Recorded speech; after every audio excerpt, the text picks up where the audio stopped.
it sounds like you found good therapy and interventions for her, but what have you found for yourself as a parent? Because this, people who are watching this will be parents. Yes, yes, yes. You have to make sure that you research into it. I did not stop at one place and I did not say, oh, okay, I work at NAMI, I'm okay, I have all these resources. No. Through my journey with my daughter's anxiety, I have found out that not everything works.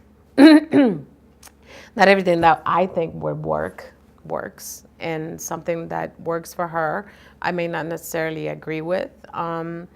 She, in my view, if you have a problem, you want to talk about it, we need to resolve it. We need to sit face to face. To her, if she's having an anxiety attack, she doesn't want anybody around her. And that's what helps her calm down. I went into different sites finding out anxiety disorder, not only for child, but I continue to research now as a teenager. How is that going to affect her, like when she went into middle school? How is that going to affect her when she goes into high school? What about her friends? How is that going to, at any moment, trigger an anxiety attack?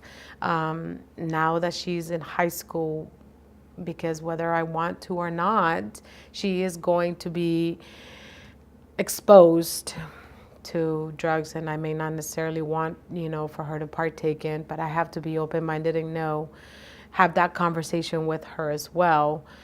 You have to surround yourself with people who genuinely care.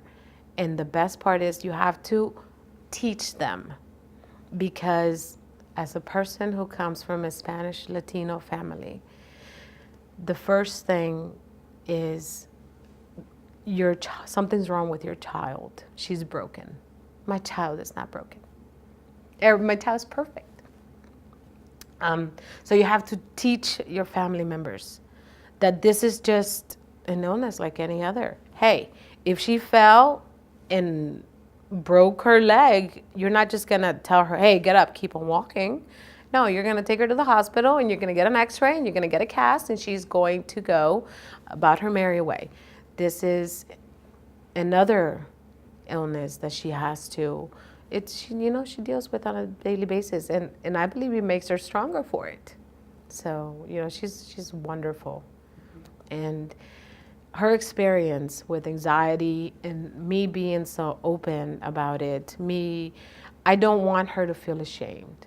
So I am very open about it. I want to talk to her. I want to talk to her friends. And I was so proud when she came back and she told me a story that she met a friend of hers who used to self-harm and always wore sweaters, didn't want to tell anybody, but her friend had the courage to talk to her, or the trust, they're friends, they're best friends. And she came and she told me, hey, you helped me. And I can see that you help people like me every day.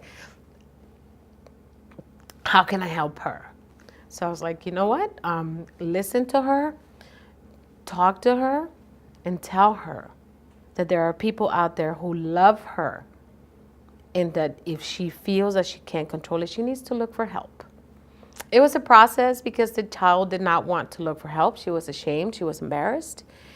And up to that moment, I told her, if she's not looking for help, you have to be her help. If she came and she trusted you enough, that means she wants you to go and tell somebody who you trust.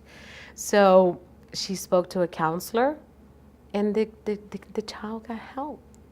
So when she came and she told me, I was so proud of her. I was like, you helped somebody. You just probably saved this person. She was like, but it was so easy, Mommy. And I was like, do you see? You should not be ashamed, because your illness doesn't conform with everybody's mentality of what an illness should be. You have symptoms, you don't feel well, we gotta find help and a way for you to get better. So, is there a key conversation or event that was really a big thing for you that helped you in your process with your daughter? I know it sounds like the people you worked with at NAMI were incredibly helpful, and that might be the ones, but if there's any sort of helpful advice or kind of key words of wisdom that were really meaningful for you that you would pass on to another family who's got a child who's trying to figure out what's up. Get help. That was the most important thing for me. Do not keep this quiet. Get help. Again, I used my experience as a Latino family. When we started experiencing this, my mom was like, okay, you can't tell anybody. Okay, we gotta make sure to get her help. Yes, but nobody can know. Why not? If I make this a big deal, and if I am making it quiet, I'm in her eyes, I'm only making it seem like this is wrong, and she should feel ashamed when she shouldn't. She didn't do anything. She didn't. Don't keep quiet. Get help and make sure that everybody hears you. Become an advocate for your child. Nobody is going to work as hard for your child as you because it's your child.